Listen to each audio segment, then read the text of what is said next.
봉분에서 뱀이 기어 나왔습니다. 처음엔 그냥 기분 나쁜 우연이라고 생각했습니다. 하지만 그날 이후 우리 집안에 벌어진 일들은 누가 봐도 평범한 사고라고 말할 수 없는 것들이었습니다. 형, 형수, 형의 아들까지 한 명씩 이유 없이 쓰러지고 무너졌습니다. 그제야 깨달았습니다. 그건 단순한 뱀이 아니라 조상이 내린 경고였던 겁니다. 이 이야기를 끝까지 들으신다면 그 무덤 속에 무엇이 함께 묻혀 있었는지 상상조차 하기 어려운 진실을 마주하게 되실 겁니다. 이야기 시작 전에 구독, 좋아요 한 번씩 꼭 부탁드립니다. 그럼 이야기 시작하겠습니다. 안녕하십니까? 저는 경북 영주에 사는 박진철입니다. 올해 68, 삼형제 중 차남입니다. 오늘 제가 드릴 이야기는 조상묘를 건드린 날 우리 가족이 어떻게 무너졌는가에 대한 실화입니다. 매년 음력 3월 3일이면 저희 삼형제는 가족묘지에서 제사를 지냈습니다. 서울에서 사업하는 장남 박진수, 대구에서 공무원으로 정년퇴직한 막내 박진호, 그리고 저는 경북 영주에서 부모님 곁을 지키며 살아온 둘째 진철입니다. 올해도 어김없이 형제가 모였는데 뭔가 분위기가 달랐습니다. 서울에서 내려온 진수 형이 저를 따로 불렀습니다. 오랜만에 고향에 온 진수 형의 얼굴엔 뭔가 단단한 결심이 서려 있었습니다. 진철아, 우리 조상 묘 있는 자리 말이야. 진수 형은 가방에서 서류 뭉치를 꺼내더니 제 앞에 펼쳐놓았습니다. 도로 수용 예정지로 지정됐다. 이장만 하면 수용가로 10억은 나와. 순간 저는 귀를 의심했습니다. 10억이라는 돈이 무엇을 의미하는지 충분히 알고 있었습니다. 하지만 그보다 더 큰 것이 가슴 한편에 자리 잡고 있었습니다. 형, 아버지께서 그렇게 말씀하셨잖아요. 그 자리만은 절대 건드리지 말라고. 박진수는 한숨을 내쉬며 고개를 저었습니다. 그래, 알아. 하지만 시대가 바뀌었어. 조상님도 살아계셨다면 이해하셨을 거야. 형의 목소리엔 확신이 가득했습니다. 마치 이미 모든 걸 결정해 놓은 사람의 말투였습니다. 곧이어 동생도 형의 편을 들기 시작했습니다. 맞아, 형 말이 맞아. 둘째 형은 너무 옛날 생각만 해. 요즘 세상에 누가 그런 미신을 믿어? 동생의 말에 가세해서 분위기는 급격히 묘지 이전 쪽으로 기울어 갔습니다. 빨리 이전하고 수익을 나누자. 그게 살아있는 우리한테도 조상님한테도 좋은 일이야. 하지만 저는 단호히 고개를 저었습니다. 안 돼. 절대 그럴 순 없어. 그 자리는 조선시대부터 내려온 우리 가족의 묘였습니다. 조상께서 절대 옮기지 말라고 당부하셨던 자리였기 때문입니다. 묘 근처엔 오래전부터 백사가 산다는 이야기가 돌았습니다. 마을 사람들도 이 자리를 함부로 건드리지 않았습니다. 진호야, 정말 몰라? 그 자리가 어떤 곳인지. 저는 간절한 마음으로 동생을 바라봤습니다. 백사령이라고 불리는 자리야. 함부로 건드리면 안 되는 곳이라고. 형은 비웃듯 웃었습니다. 백사? 뱀 이야기하는 거야? 요즘 같은 시대에 그런 걸 믿는다고? 진호도 고개를 저으며 말했습니다. 형, 세상이 얼마나 바뀌었는데 언제까지 그런 미신에 발목 잡혀 있을 거야? 하지만 저는 물러서지 않았습니다. 어릴 적부터 아버지께 들었던 이야기가 생생했기 때문입니다. 그 자리는 우리 조상이 꿈에서 계시를 받고 정한 곳이라고 하셨어. 백사가 허락한 명당이라고. 동생의 눈빛이 차갑게 식어갔습니다. 특히 형의 표정은 이미 결정된 일에 회방 놓는다는 듯 굳어져 있었습니다. 진철아, 형으로서 말하는데 이번 기회 놓치면 후회해. 사람 묻힌 땅도 이제 돈이 된다고. 조상님도 후손들이 잘 살기를 바라실 텐데. 저는 가슴이 답답해졌습니다. 형과 동생의 마음은 이미 돈에 쏠려 있었습니다. 조상의 뜻보다는 현실적인 이익이 우선이었고 그날 밤 혼자 남은 제 마음은 무거웠습니다. 과연 제가 옳은 일을 하고 있는 건지 의문이 들었습니다. 하지만 아버지의 마지막 당부가 계속 귓가에 맴돌았습니다. 그 자리만은 절대 건드리지 마라. 우리 집안의 복이 그곳에서 나오는 거다. 저는 창밖을 바라보며 깊은 한숨을 내쉬었습니다. 마음 한편으론 형과 동생의 말이 맞을 수도 있다는 생각이 들었습니다. 하지만 다른 한편으론 뭔가 큰일이 벌어질 것 같은 불안감이 엄습했습니다. 왜인지 그 불안감은 며칠이 지나도 가시지 않았죠. 그래서 저는 왠지 모를 불안감에 아버지의 유품을 꺼내 들어봤습니다. 다락방 구석에서 먼지를 뒤집어 쓴 나무 상자가 놓여 있었는데 오래전부터 건드리지 말라고 하셨던 상자였어요. 이상하게도 그날은 열어봐야 할 것 같은 강한 충동이 들었습니다. 낡은 자물쇠를 열자 묵은 냄새가 코끝을 스쳤어요.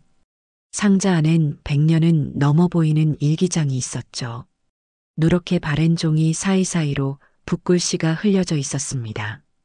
조심스럽게 첫 장을 넘기자 놀라운 내용이 펼쳐졌어요. 거기엔 우리 가족묘가 지금 자리에 자리 잡게 된 사연이 적혀 있었고 백사에 얽힌 전설까지 상세히 기록되어 있었습니다. 1800년대 중반 역병과 기근으로 마을이 고통받던 시절의 이야기였어요. 저희 6대조 박인수 옹께서 쓰신 기록이었죠. 올해로 3년째 흉년이 계속되고 있다. 마을 사람들이 하나둘 죽어가고 있으니 이를 어찌할까. 일기장을 더 넘기자 더욱 놀라운 이야기가 나왔습니다. 꿈에 흰 뱀이 나타나 말하길 백사령의 묘를 쓰면 마을의 재앙이 멎을 것이라 하였다. 백사령은 풍수적으로는 명당이었지만 사람들은 저주의 땅이라 불렀던 곳이었어요. 아무도 감히 발을 들이지 않는 금기의 장소였죠. 하지만 박인수옹은 꿈속 계시를 믿고 그곳에 묘자리를 정하셨습니다. 백사의 허락을 받은 터전이니 이곳에 조상을 모시면 후손이 번창하리라. 일기장의 다음 페이지에는 더욱 중요한 내용이 있었어요. 묘를 쓴 뒤 마을의 역병은 신기하게도 멎었고 집안은 대대로 번창했다고 기록되어 있었습니다.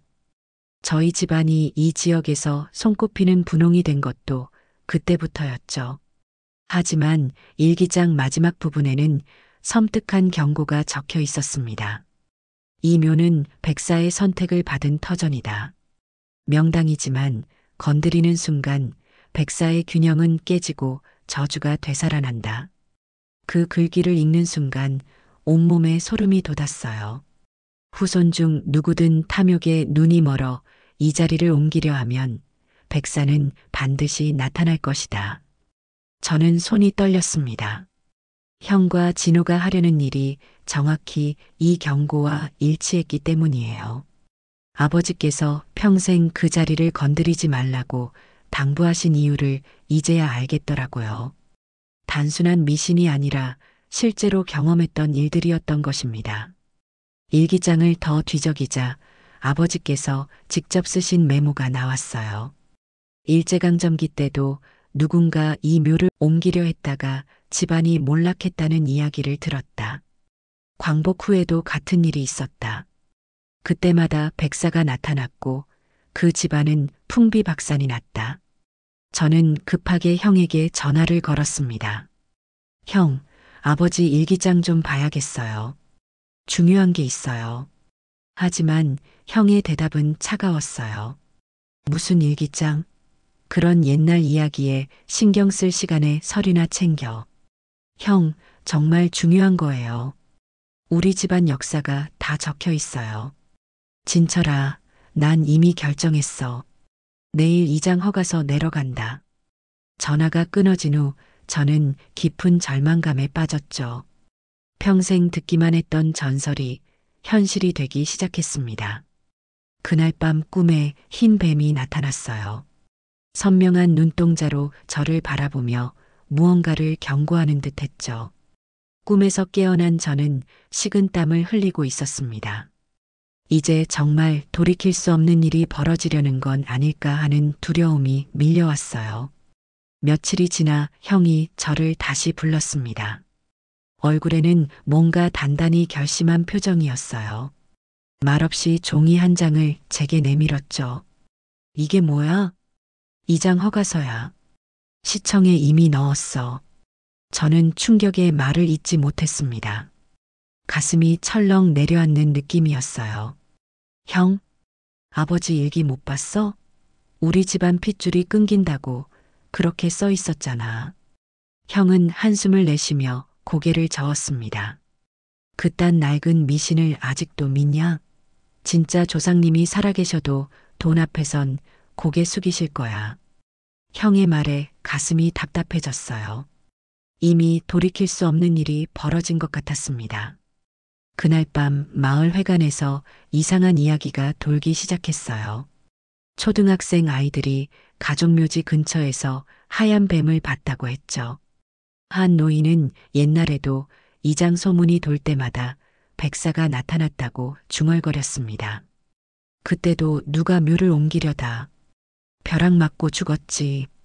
동네 사람들은 서로 눈치를 보며 저에게 조심하라고 당부했어요. 하지만 형은 이미 서류를 넣었고 굴착기까지 예약해둔 상태였습니다. 저는 매일 밤 잠들지 못한 채 아버지의 일기장을 다시 펼쳐봤죠. 희미하게 번진 펜 자국 속엔 이런 문장이 있었어요. 가문을 위한다며 탐욕을 부리면 백사는 반드시 나타난다. 그것은 뱀의 모습으로 오지만 사실은 조상이 내리는 저주의 형상이다. 저는 소름이 돋았습니다. 설마 했던 일들이 하나씩 맞아떨어지고 있었기 때문이에요. 정확히 가족묘지 근처에서만 목격된다는 사실이 그 증거였죠. 하지만 형은 멈추지 않았어요. 어른들도 불안에 떨고 있었고 저는 경고의 시작임을 예감했습니다. 형, 제발 다시 한번 생각해봐요. 정말 이상한 일들이 생기고 있어요. 하지만 형의 대답은 여전히 냉정했습니다. 진철아, 몇 마리 뱀 나왔다고 세상이 끝나는 줄 아냐? 그런 걸로 10억을 포기할 순 없어. 진호도 형의 편에서 저를 설득했어요. 형, 큰형님 말이 맞아. 요즘 시대에 그런 걸로 고민하면 안 돼. 저는 혼자 외로운 싸움을 하고 있는 기분이었죠. 돈 앞에서 우리는 조상의 말을 너무 쉽게 무시했습니다. 그리고 그 대가가 얼마나 무서운지 아직 아무도 몰랐어요. 드디어 이장 당일이 다가왔습니다. 날씨는 맑았어요. 아침부터 파란 하늘이 펼쳐져 있었고 바람도 잔잔했죠. 형은 일찍부터 현장에 나가서 준비를 했습니다. 굴착기 기사와 인부들도 모두 도착해 있었어요. 저는 마지막까지 형을 말렸습니다. 형, 정말 마지막으로 한 번만 더 생각해봐요. 아직 늦지 않았어요. 하지만 형은 단호했어요. 진철아, 이제 그만해. 다 결정된 일이야. 오전 10시 굴착기가 첫 삽을 떴습니다. 그 순간이었어요. 갑자기 하늘에 먹구름이 몰려오기 시작했죠. 아까까지 맑았던 하늘이 순식간에 어두워졌어요. 바람도 거세게 불기 시작했습니다. 이상하네. 일기예보엔 맑다고 했는데. 굴착기 기사가 중얼거렸어요. 하지만 형은 계속하라고 지시했죠. 굴착기가 두 번째 삽을 뜨는 순간 하늘에서 벼락이 쳤습니다. 번개가 번쩍이더니 천둥 소리가 산 전체를 울렸어요. 갑자기 전기가 나갔습니다. 굴착기도 멈춰버렸죠. 기사는 당황해서 시동을 다시 걸어봤지만 꿈쩍도 하지 않았어요. 이상합니다. 아까까지 멀쩡했는데 그때였습니다. 봉분 위에서 뭔가 스르르 미끄러져 나오는 게 보였어요. 처음엔 나뭇가지인 줄 알았는데 자세히 보니 하얀 뱀이었습니다. 어른 팔뚝만큼 굵은 백사가 또렷하게 모습을 드러냈죠. 저거. 인부 한 명이 떨리는 목소리로 가리켰어요. 백사는 굴착기를 향해 천천히 다가오고 있었습니다. 그 눈빛이 마치 경고하는 것 같았어요. 작업자 한 명이 갑자기 실신했습니다. 뒤로 쓰러지면서 의식을 잃었어요. 다른 한 명은 두려움에 떨면서 현장을 도망치듯 떠났죠. 이거 뭔가 이상해요. 저는 못하겠습니다. 남은 인부들도 하나둘 도구를 내려놓기 시작했어요. 백사는 여전히 그 자리에 있었고 마치 더 이상 진행하지 말라고 경고하는 것 같았습니다. 저는 가슴이 철렁 내려앉았어요. 아버지 일기장에 적힌 경고가 현실이 되고 있었죠. 건드리는 순간 백사는 반드시 나타날 것이다. 정말 그대로 일어나고 있었어요. 형도 당황한 기색이 역력했습니다. 하지만 여전히 포기하지 않았어요. 뱀 한 마리 나왔다고 뭘 그래? 쫓아내면 되잖아. 하지만 아무도 백사에게 가까이 가려 하지 않았어요. 뭔가 범상치 않은 기운이 느껴졌기 때문이죠. 굴착기가 닿는 순간 대지는 울기 시작했습니다. 그날 이후 모든 게 이상하게 흘러가기 시작했어요. 결국 그날 공사는 중단됐습니다. 전기도 들어오지 않고 기계도 작동하지 않았거든요. 형은 분통을 터뜨렸지만 어쩔 수 없었죠. 내일 다시 하자. 오늘은 날씨가 이상해. 하지만 저는 알고 있었어요. 이건 단순한 우연이 아니라는 걸 말이죠. 백사의 경고가 시작된 거였습니다. 그날 밤부터 이상한 일들이 연이어 일어나기 시작했습니다. 이건 단순한 사고가 아니었어요. 마치 조율된 심판처럼 차례차례 벌어졌죠. 먼저 형의 사업부터 문제가 생겼어요. 서울에서 하던 건설업이 갑자기 꼬이기 시작했습니다. 계약했던 큰 공사가 하루아침에 취소됐고 투자금은 회수되지 않았어요. 형은 전화로 난리를 쳤지만 상대방은 갑자기 연락이 되지 않았죠. 이상해. 어제까지만 해도 잘 진행되고 있었는데 형의 목소리에 당황이 묻어 있었어요. 하지만 이건 시작에 불과했습니다. 며칠 뒤 형수에게서 급한 전화가 왔어요. 형수는 집 계단에서 내려오다가 갑자기 발을 헛디뎠다고 했어요. 다리를 심하게 다쳐서 병원에 입원했죠. 의사는 몇 달은 걸어 다니기 힘들 거라고 했습니다. 왜 갑자기? 평소에 그런 적이 없었는데. 형수는 울면서 말했어요. 저는 가슴이 답답했습니다. 가장 충격적인 건 조카에게 일어난 일이었어요. 대학교 통학길에 갑자기 쓰러진 거예요. 지하철에서 갑자기 의식을 잃고 쓰러졌다고 했습니다. 병원으로 급히 이송됐지만 의식불명 상태였어요. 의사들은 원인을 찾지 못했습니다. 검사를 다 해봤는데 특별한 이상이 없어요. 뇌파도 정상이고 왜 깨어나지 않는지 모르겠습니다. 형은 병원 복도에서 머리를 감싸고 앉아 있었어요. 며칠 사이에 모든 게 무너져 내리고 있었죠. 더 이상한 건 진호에게도 같은 일이 벌어졌다는 거예요. 대구에서 갑자기 쓰러져서 병원으로 이송됐습니다. 아무 이유 없이 의식을 잃었다고 했어요. 병원에서는 역시 원인을 찾지 못했죠. 형, 이거 정말 이상하지 않아요? 다들 동시에. 저는 형에게 말했지만 형은 여전히 인정하려 하지 않았어요. 우연이야. 그냥 안 좋은 일이 겹친 거지. 하지만 저는 알고 있었습니다. 이건 우연이 아니라 백사의 저주였어요. 묘를 지키려 한 저만 아무 일이 없었죠. 반면 이장에 찬성했던 형님 지방과 진호에게는 이상하게 재앙이 계속됐어요. 아버지 일기장에 적힌 경고가 하나씩 현실이 되고 있었습니다. 탐욕에 눈이 멀어 이 자리를 옮기려 하면 가문에 재앙이 닥칠 것이다. 조카는 여전히 깨어나지 않았고 진호도 마찬가지였죠. 형수는 다리 때문에 제대로 걷지도 못했고 형은 사업 때문에 거의 미쳐가고 있었어요. 이 모든 게 정말 백사 때문일까? 저는 가족묘지를 다시 찾아갔습니다. 굴착기가 파놓은 자리는 그대로 있었어요. 봉분 일부가 훼손된 채로 방치되어 있었죠. 그때 또다시 백사가 나타났어요. 이번엔 더 또렷하게 제 앞에 모습을 드러냈습니다. 그 눈빛엔 분노와 경고가 서려 있었어요. 저는 무릎을 꿇고 사과했습니다. 죄송합니다. 저희가 잘못했어요. 어떻게 하면 용서받을 수 있을까요? 백사는 한참을 저를 바라보더니 천천히 사라졌어요. 하지만 그 순간 저는 느꼈습니다. 아직 끝나지 않았다는 걸 말이죠. 일주일 뒤 진호가 사망했다는 소식이 들려왔습니다. 병원에서 갑자기 심장이 멎었다고 했어요. 의사들도 원인을 찾지 못했죠. 멀쩡하던 사람이 갑자기 이렇게 될 리가 없다면서 고개를 저었습니다. 형은 장례식장에서 오열했어요. 며칠 사이에 동생까지 잃게 된 거죠. 저도 마음이 무너져 내렸습니다. 진호는 비록 형 편을 들었지만 제 소중한 동생이었거든요.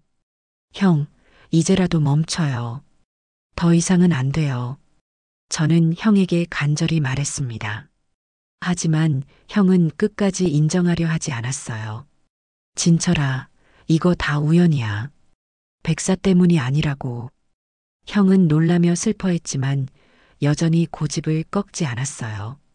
오히려 더 의고해졌죠. 재수 없는 일만 생기는 그 땅을 얼른 팔아버리고 처분하고 싶다며 묘를 옮기고 땅을 팔기 위한 행정 절차를 강행했습니다.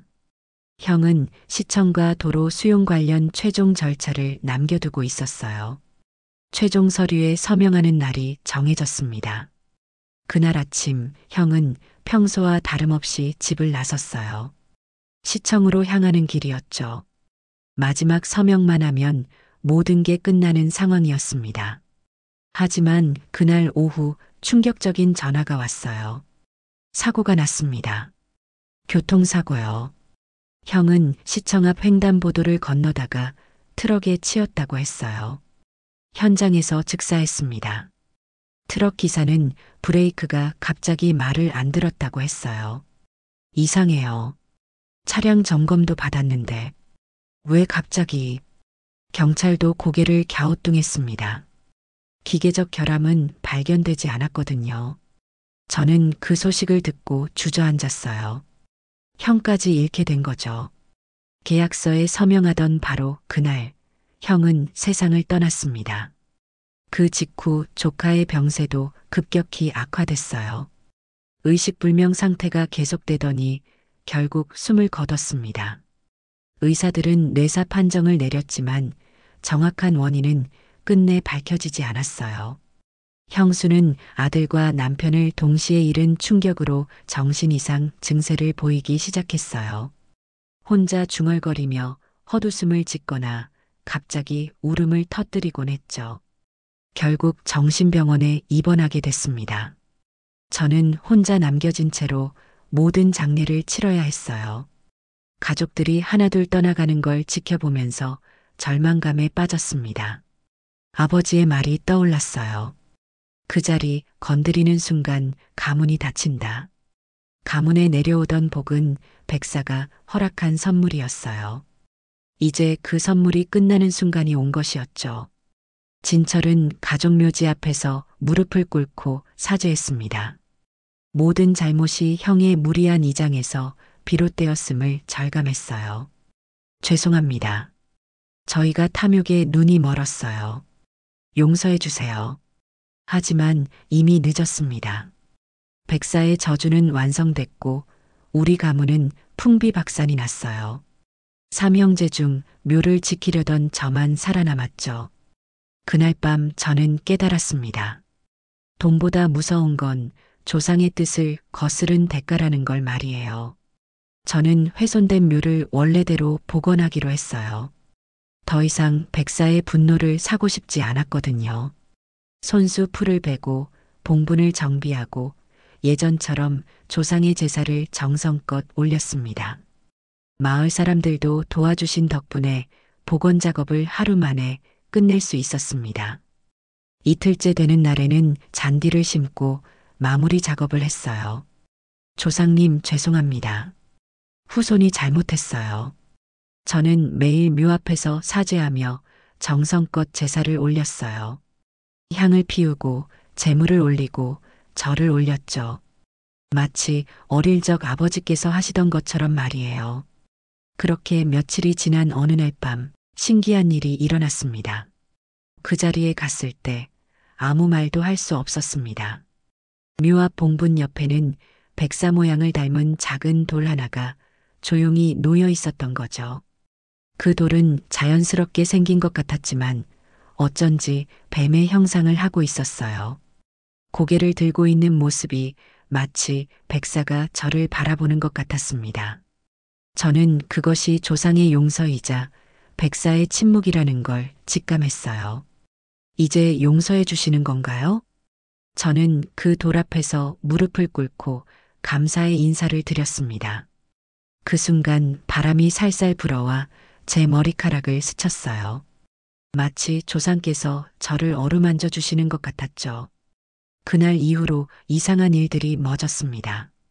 더 이상 백사도 나타나지 않았고 마을 사람들도 안도의 한숨을 쉬었어요. 저는 매주 묘지를 찾아가 성묘를 했습니다. 그리고 그 작은 돌을 보며 다시는 조상의 뜻을 거스르지 않겠다고 다짐했어요. 복원된 묘지는 예전보다 더 정갈해 보였습니다. 새로 심은 잔디도 파랗게 자라났고 묘비도 깨끗하게 닦여 있었어요. 아버지께서 살아계셨다면 흡족해 하셨을 것 같았죠. 아버지, 이제 안심하셔도 돼요. 제가 끝까지 이 자리를 지킬게요. 저는 조용히 중얼거리며 묘 앞에서 깊은 절을 올렸습니다. 백사의 침묵 속에서 새로운 평화가 찾아오고 있었어요. 몇 달 뒤 기적 같은 일이 일어나기 시작했습니다. 서울에 있던 제 손녀가 대학에 합격했다는 소식이 들려왔어요. 명문대학교 의학과에 당당히 합격한 거죠. 성적이 조금 부족했는데 추가 합격으로 들어갔다고 했습니다. 할아버지, 정말 기뻐요. 의사가 되고 싶었는데 꿈이 이뤄졌어요. 손녀의 기쁜 목소리를 들으니 가슴이 뭉클했어요. 그동안 우리 집안에 좋은 일이 없었는데 이런 기쁜 소식이 들려오다니 말이죠. 더 놀라운 건 아내의 변화였습니다. 오랜 지병을 앓고 있던 아내의 건강이 기적처럼 호전되기 시작한 거예요. 당뇨와 고혈압으로 고생하던 아내가 갑자기 몸이 가벼워졌다고 했죠. 여보, 이상해. 몸이 이렇게 좋은 게 언제였나 모르겠어. 병원에서도 놀라워했어요. 수치가 정상으로 돌아왔다면서 이런 경우는 드물다고 하더라고요. 의사 선생님도 고개를 갸우뚱하며 기적이라고 말했습니다. 저는 매년 묘를 찾아 정성껏 성묘했어요.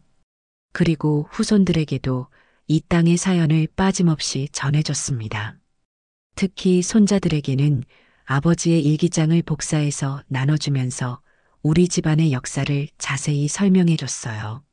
할아버지, 정말 뱀이 나왔어요? 그럼 할아버지가 직접 받는 걸.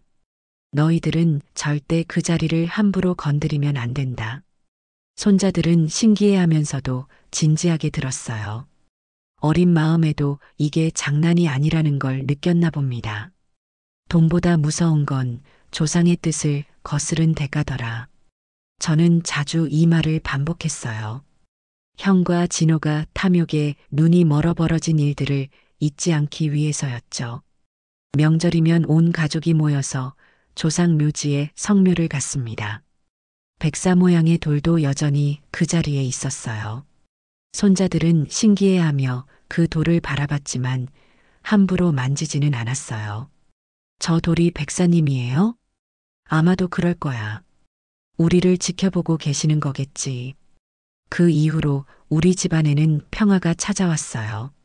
큰 부자가 되지는 못했지만 가족 모두 건강하고 화목하게 살았습니다. 그것만으로도 충분히 행복했어요. 가끔 마을 사람들이 물어봤습니다.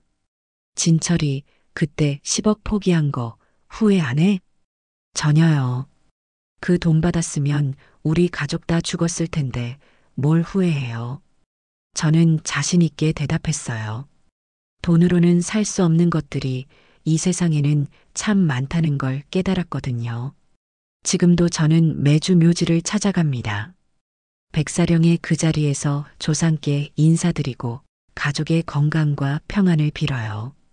그리고 다시는 탐욕에 눈이 멀지 않겠다고 다짐하죠. 이상으로 저의 이야기를 마치겠습니다. 끝까지 들어주셔서 감사합니다.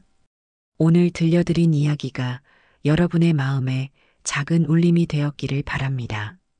아까 깜빡하신 분들이 계셨다면 좋아요와 구독 부탁드려요. 다음 사연을 들려드리는데 큰 힘이 된답니다. 그리고 여러분의 이야기도 댓글로 들려주세요. 다음 이야기 때 또 뵙겠습니다.